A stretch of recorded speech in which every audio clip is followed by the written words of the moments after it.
तर नमस्कार सर्वांना. आज मी तुम्हाला सांगणार आहेत की इंजिनिअरिंग झाल्यावर तुमच्या आयुष्यातील 5 रिग्रेट्स जे की तुम्हाला खूप वाईट वाटू शकतं की आपण हे केलं नाही. सो इंजिनिअरिंग कंप्लीट झाली पण ह्या 5 गोष्टींचा रिग्रेट ऑलमोस्ट सगळ्यांनाच असतो.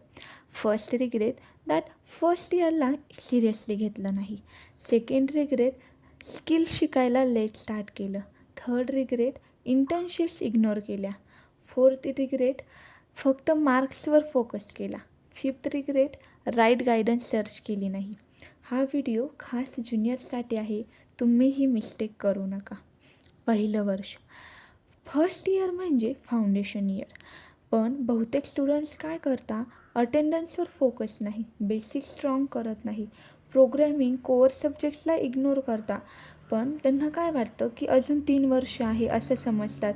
पण रिॲलिटी काय आहे, स्ट्रॉंग फाउंडेशन नसली तर तुमची 3 वर्षे स्ट्रगलमध्ये जातात.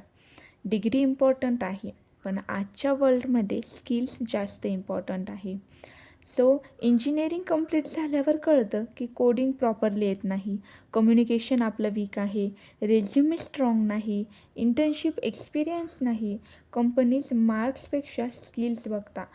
मग याच्यावर आपल्याला मार्ग काय आहे की जर तुम्ही स्किल बिल्ड केली नाही तर रिग्रेट नक्की होणार. त्यामुळे रोज 1 ते 2 तास स्किल बिल्डिंगला द्या. जर तुम्हाला जाणून घ्यायचं असेल की तुम्ही कोणत्या स्किल डेव्हलप केल्या पाहिजे तर तुम्ही नक्कीच कमेंट करा. मी तुम्हाला सांगेल की तुम्हाला कोणत्या स्किल्स डेव्हलप केल्या पाहिजे. सो तुम्ही माझा व्हिडिओ बघितला त्याबद्दल तुमचे धन्यवाद.